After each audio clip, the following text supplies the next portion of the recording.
കർത്താവായ യേശു ക്രിസ്തുവിന്റെ നാമത്തിൽ പ്രഭാത വന്ദനം. രാജാക്കന്മാരുടെ 2-ാം പുസ്തകം 4-ാം അധ്യായം 38-ാം വാക്യം. അനന്തരം ഏലിശ ഗിൽഗാലിൽ പോയി. അന്ന് ദേശത്ത് ക്ഷാമമുണ്ടായിരുന്നു. പ്രവാചക ശിഷ്യന്മാർ അവൻ്റെ മുൻപിൽ ഇരിക്കുമ്പോൾ അവൻ തൻ്റെ ബാല്യക്കാരനോട്, നീ വലിയ കലം അടുപ്പത്ത് വെച്ച് പ്രവാചക ശിഷ്യന്മാർക്ക് പായസം ഉണ്ടാക്കുക എന്ന് പറഞ്ഞു. ഏലിശ പ്രവാചകന്റെ കാലത്ത് ദേശത്ത് അതികഠിനമായ ക്ഷാമം.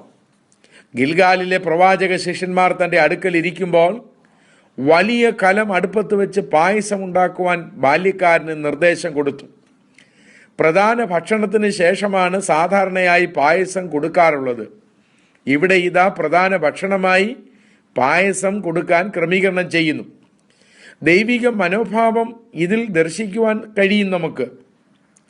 മനുഷ്യൻ അവസാനം തരുന്നത് ദൈവം ആദ്യം തന്നെ തരും. പായസത്തിൽ ചേർക്കാൻ ഗുണവും മണവുമുള്ള ചീര പറിച്ച കൂട്ടത്തിൽ ഒരുവൻ കാട്ടുവള്ളി കൊണ്ടുവന്ന് അരിഞ്ഞരിഞ്ഞ് അതിലിട്ടു. അരിഞ്ഞിട്ടാൽ പെറുക്കിയെടുക്കാൻ വലിയ പ്രയാസമായിരിക്കും. വിശപ്പിനുണ്ടാക്കിയ ആഹാരം മരണകാരണമായതറിഞ്ഞ് ഏലിശ മാവ് കൊണ്ടുവന്ന് കലത്തിലിട്ടു. അതോടെ ദൂഷ്യമായതെല്ലാം അകന്നു മാറി. ഇവിടെ 2 പേർ കലത്തിലിട്ട വ്യത്യസ്തമായ വസ്തുക്കൾ നമുക്ക് കാണാൻ കഴിയും.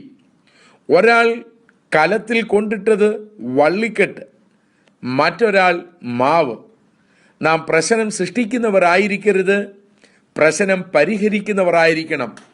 അതിനായി ദൈവം നമ്മെ സഹായിക്കട്ടെ. സ്വർഗപിതാവേ, രാവിലെ സമയം ദൈവസന്നിധിയോട് ഞങ്ങൾ അടുത്തു വരുന്നു.